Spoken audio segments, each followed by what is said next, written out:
when people indulge in so many wisecracks, slang statements, double talk, and all that sort of thing. And it may seem smart to the fellow who's doing it, but it's not smart to the fellow who's listening. He may laugh at it, but he's not going to be impressed with the fellow who engages too much in these wisecracks. Smart sayings. Appropriateness of words. Our English language is not the easiest thing in the world to conquer or to master, but it is a beautiful language. It has a wide range of words, meanings, and it's a wonderful thing to be able to control the English language so that you can convey to the other fellow precisely what you have in your mind, or what you want him to think you have in mind, what you want him to know. Then the controlled enthusiasm. You'd say, well, why controlled enthusiasm? Why not turn it loose and let it run riot? Well, just because you'll get in danger, into trouble if you do. Your enthusiasm ought to be handled very much like you handle your electricity. Now, it's a very wonderful thing. It washes dishes, washes your clothes, runs the toaster, maybe cooks your food on the stove, does a lot of things, but you handle it with care. And you turn it on when you want it, and then turn it off when you don't want it. Your enthusiasm should be handled with just as much care. You turn it on when you want to turn it on, and then you can just as quickly turn it off. If you're not able to turn it off as quickly as you turn it on, somebody will come along and get you all enthused over something that you ought not to be enthused over. Did you ever hear that happening? And boy, what a sucker you will be at that time for his prey, whatever he wants to do. You can be too enthusiastic with the other fellow, where you wear him out. Wear him out pulling down his metal shades and resisting you. I have had salesmen come around so enthusiastic that I would let them in my place a second time because I didn't want to go to the trouble of defending myself against them. I've heard some speakers, I've heard some preachers like that too. I wouldn't want to follow them because I had too much trouble resisting them. I don't get any notions. You know the type I'm talking about, the fellow that just absolutely turns his enthusiasm battery loose and goes off and leaves it. And all you can do is to run away from it or try and turn it off. And a man that does that's not going to be popular, but the man who can turn on his enthusiasm at the right time, the right amount, and then turn it off at the right time, that's the man that's going to be considered to have a pleasing personality. And incidentally, if you're not able to exude enthusiasm when you want to, you certainly are not going to be considered a pleasing personality, because there are times when you definitely need it. In teaching or in lecturing or in speaking or in ordinary conversation or in selling or almost anything that you're doing in human relationships requires a certain amount of enthusiasm at times. And enthusiasm is one of those things you can cultivate. It's just like all these other qualities. There's only one quality in here that you can't cultivate. I'll see if you can find it.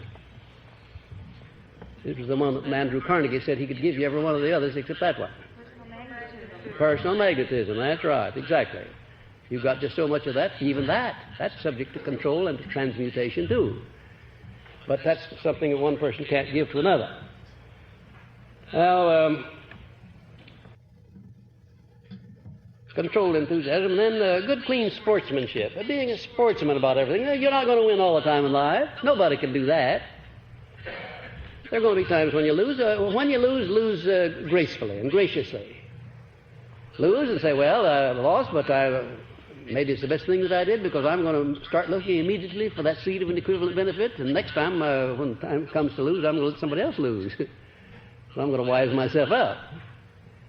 And then don't take it too seriously, no matter what it is. You know, during the Depression, I had 4 of my friends commit suicide. About 2 of them jumped off of tall buildings. One shot himself, and another one took poison because they lost their money. And the 2 of them, at least, I lost twice as much as they did. I didn't jump off in the building. I didn't shoot myself. I didn't poison myself. What did I do?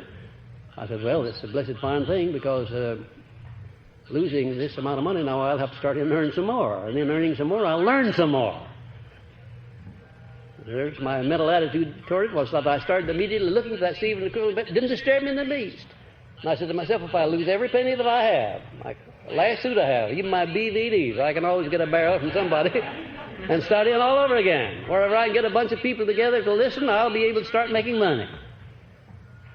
Now, you can't. How are you going to down a person with that kind of an attitude? No matter how many times he's defeated, he's come right up again, just like a cork. You can put him down in the water, but he can bounce up the moment you take your hand off of him. And if you don't take your hand off, he'll make you take it off. And then this one down here, number 17, common courtesy. Oh, what a marvelous thing that is. Just common, ordinary garden variety of courtesy toward everybody. People, especially toward people that are obviously on a lower plane socially or economically or financially than yourself. What a wonderful thing it is to be courteous to the person to whom you don't have to be courteous. It's a wonderful thing. It does something to the other fellow and it does something to you. I always hate to see anybody lording it over another person. Nothing gets me upset quicker than to go into a restaurant and have some newly rich or somebody come in and start ordering the waiters around and abusing them. Even sometimes they may deserve it, but I have never learned to like that. I've always thought that anybody that would abuse another person in public, with or without a cause, had something wrong with his machinery, and there's something he's missing in life, and you would be sure that there is something he's missing. I remember so well when I was living at the Bellevue Stratford Hotel in Philadelphia on that famous trip when I went there to get my publisher the first time. One of the waiters spilled some hot soup right on the back of my neck, and I mean it burned me too. Well, the head waiter ran over, and a little while the manager of the hotel was out there, and he wanted to get a doctor. I said, well, it's not that serious. He said, well, the waiter spilled a little soup. If he hadn't spilled it, I'd have gone down my neck. Now, maybe I won't have to take it. Well, he said, we'll have your suit cleaned, and we'll do this, we'll do that, and do that. I said, no, just don't get upset. I'm the one to get upset, and I'm not getting upset about it. And that waiter afterward, after he was off duty, he came up to my room and he said, I want to tell you how much I appreciated what you said. You could have had me fired. He said, I was just as good as fired. He said, if you hadn't talked about the way you did, I'd have been out. And he said, I couldn't afford to be fired. Well, I don't know how much good it did the waiter, but it did me a lot of good to know that after all, there was a man I could have humiliated.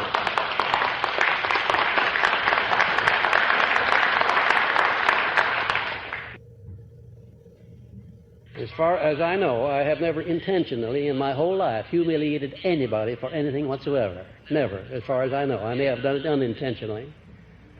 And I feel good to be able to say that. I feel good to have that attitude toward people. And you know, it comes back to me because the people have that attitude toward me too. They don't want to humiliate me. Why? Because you get back from people about what you send out. You're a human magnet, and you're attracting to you the sum and the substance of what goes on in your heart and soul. Then appropriateness of personal adornment. That's important to anybody in public life. Now, I have never been too fussy about that. I've never used formal clothes except on very few occasions. Formal clothes are time, however, when it's appropriate, perfectly appropriate, for you to adjust and to have. But ordinarily, if you use good taste, and ordinarily the best dressed person is the one that's dressed so that if you were told to describe how he or she was dressed later on, you couldn't do it. You'd say, all I know was he looked nice or she looked nice. Appropriateness of personal adornments, then good showmanship. You've got to be a showman if you're going to sell yourself in any walk of life. You've got to be a good showman. Know when to dramatize words, when to dramatize circumstances. You know, there are certain things, if you describe them in just ordinary language, you take the history of the most outstanding man in the world, and if you just gave the bare facts and didn't dramatize them as you went along, well, you'd fall down flat. You really would. You've got to dramatize these things that you're talking about and these people that you're doing business with. You've got to learn the art of showmanship as you go along. And it's something you can learn. And then I don't need to mention to you that you should have the habit of going the extra mile. We've spent a whole evening on that, and you've got a whole lesson on that. And certainly you can rate yourself on that. And then on temperance and eating, drinking, work and play, and in thinking. Temperance, that means not too much, not too little of anything. Do yourself just as much damage with eating as you can with drinking liquor. Just as much.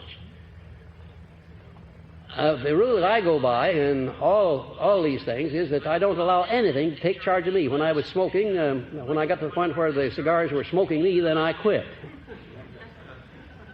I can take a cocktail, I can take two. I guess I could take three. I don't remember ever having taken more than that. socially, but I could if I wanted to. But if I ever found them taking me, or if I ever found my being able to resist them, I'd part company with them in a hurry. I would say I'd follow the same rule if I were smoking again now. And when I got to the point where the cigars were smoking me, I did. I quit. Quit right off. I want to be in possession of the Napoleon Hill all the time. Not too much, not too little. Temperance. Temperance, it's a marvelous thing. There's nothing so very bad in life, don't you know, if you don't overdo it. Then patience, under all circumstances. Patience. You have to have patience in this world we're living. It's a world of competition. You're constantly being called upon to use your patience. And by using patience, you learn to time these things so that you get action out of other people at the time when the time is more favorable. But if you don't have patience and you try to force the hand of other people, you'll get a no, or you get a turn down or a knockdown when you don't want it. Patience requires, you require patience in order that you may time your relationships with people. And you have to have a lot of patience. You have to be able to control yourself at all times. Most people don't have much patience, you know. You can you take the average person, take the majority of people. You can make them mad in 2 seconds. All you've got to do is say the wrong thing. Or do the wrong thing. Why, I don't need to get angry because somebody says or does the wrong thing. I could if I want to, but it's my choice. I can choose not to get mad. Number 23, gracefulness in posture and carriage of the body. Now, if I came in like this, of course I'd be very comfortable. That's much easier. But it's finer for me to stand up like this, look like I can stand straight without leaning on anything. Slump around and be careless in your posture. Marchie is one who is not very particular about his own personal appearance and so forth. It's a good idea to have gracefulness in posture and carriage of the body.